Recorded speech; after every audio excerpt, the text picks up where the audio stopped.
Pria ini ingin mencuci tangannya. Siapa tahu, air itu menghindarinya. Pria ini merasa aneh. Apakah dirinya ada kekuatan super? Dia pergi mencari temannya, ingin memamerkan kekuatannya. Tapi malahan, airnya tidak menghindarinya. Aku bisa menggerakkannya. Saya bisa membuatnya membelok. Meskipun Zhang mencoba menjelaskan, tapi temannya berpikir itu lelucon Zhang.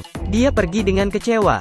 Zhang tidak senang. Dia siap untuk mencoba lagi. Siapa yang tahu bahwa kecelakaan terjadi? Zhang tidak sengaja jatuh ke laut. Dia berjuang mati-matian di laut. Kemudian sesuatu yang ajaib terjadi. Kaki Zhang menghilang, menjadi ekor panjang.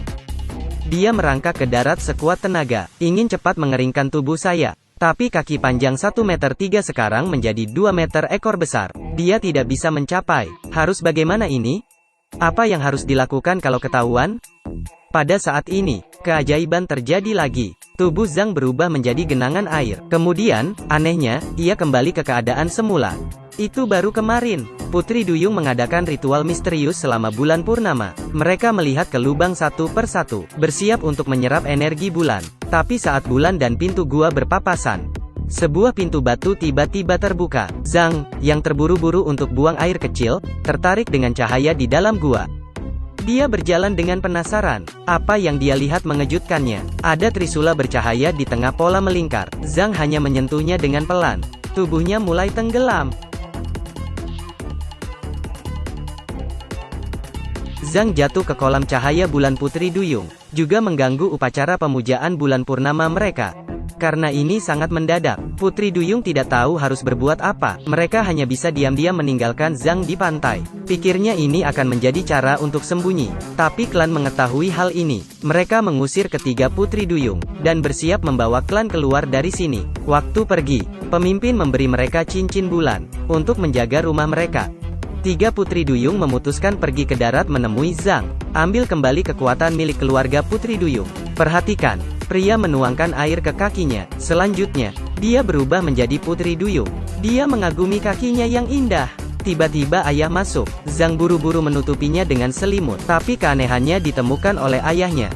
Ayah mengangkat selimut untuk melihat. Untungnya, tidak ketahuan. Pada saat ini, ekor ikan Zhang berubah kembali menjadi kakinya. Dia berlari untuk mencari temannya, mengatakan jika dia bertemu air, akan menjadi Putri Duyung. Berharap temannya bisa menjaga diri sendiri ketika bekerja. Pada saat yang sama, tiga Putri Duyung merangkak ke darat dengan ekornya yang berat. Mereka ingin meminjam energi cincin bulan, ubah ekor ikan menjadi kaki. Tapi mereka masih belum terbiasa menjadi manusia. Mereka bertiga berjalan seperti struk, akhirnya terus belajar dan berlatih. Putri Duyung menemukan tempat kerja Zhang. Mereka ingin mencuri kekuatan Zhang. Saat itu Zhang menemukan seseorang tenggelam. Dia mengabaikan risiko ketahuan, lompat ke laut dan selamatkan gadis itu. Zhang sangat senang. Dia memberitahu temannya, memiliki ekor juga merupakan hal yang sangat membahagiakan. Tapi hal ini serius untuk Putri Duyung. Identitas mereka tidak boleh ditemukan oleh manusia. Jadi mereka harus cepat dan mengambil kekuatan mereka. Jadi keesokan paginya, mereka sengaja mendekati Zhang, dan mengikutinya ke sekolah. Mereka ingin mengambil kekuatan saat kelas sudah berakhir. Tapi saat mereka mengucapkan mantra untuk mengontrol air, Zhang merasakan bahaya. Dia merunduk tapi masih ada air di tubuhnya. Dia buru-buru bersembunyi di ruangan kosong. Dalam 3 detik, menjadi Putri Duyung. Gadis-gadis di sini bersukacita dalam kecerobohan mereka. Yang tidak mereka ketahui adalah, kepala sekolah mengawasi mereka dari belakang.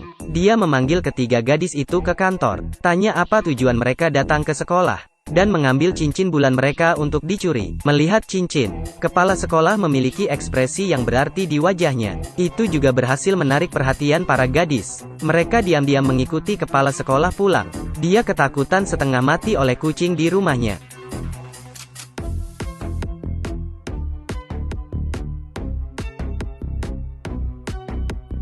Padahal kucing dan ikan adalah musuh alami, tapi mengambil cincin kembali. Mereka mengumpulkan keberanian untuk masuk.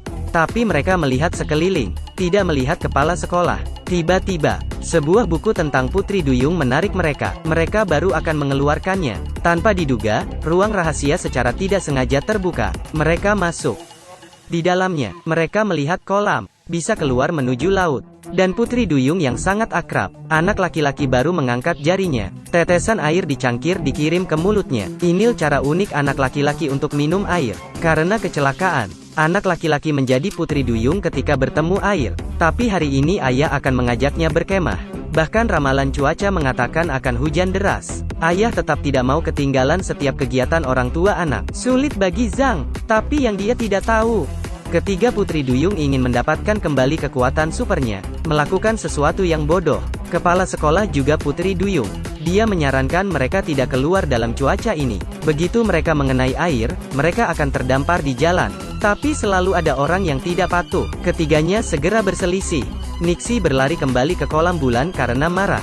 Kemudian Layla menyarankan Serena, minta dia mengubah cuaca dengan cincin bulan. Jadi keduanya bekerja sama. Mereka diam-diam membaca mantra di ruang rahasia. Cuaca di luar tidak berubah.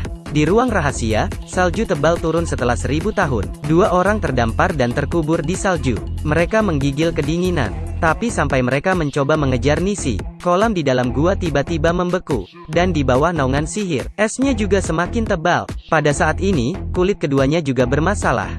Mereka tidak hanya dingin, tetapi juga gatal sekujur tubuh. Tapi ketika keduanya bingung, kurir datang berkunjung. Dia melihat rasa malu mereka, membantu mereka memanggil dokter. Dan dokter ini adalah ayah Zhang. Dia tidak tahu apa yang salah dengan mereka. Tapi dari penampilan mereka, mungkin penyakit menular. Ayah Zhang menelepon kepala sekolah. Dia membawa mereka ke rumah sakit untuk diperiksa. Saat itu, Nisi, yang mengkhawatirkan mereka, berenang kembali dari laut. Kepala sekolah memberitahunya di telepon. Katanya mereka putri duyung dari selatan. Ini alergi terhadap salju. Selama Nisi menemukan bubuk kuda laut di ruang rahasia, gejala alergi langsung hilang. Setelah itu, Nisi ke ruang rahasia dengan bersenjata lengkap. Dia terus mengobrak-abrik di tumpukan salju. Akhirnya menemukan kipas kuda laut di sudut. Dia buru-buru mengambil bubuk obat untuk bersembunyi. Kemudian, tanpa sepengetahuan dokter, Nisi membantu mereka dengan bedak. Efeknya sangat bagus. Layla dan Serena entah kenapa sembuh. Mereka bertiga kembali ke kolam untuk memulihkan diri. Tapi mereka lupa, salju di ruang rahasia belum dibersihkan. Sekarang giliran kepala sekolah yang menderita.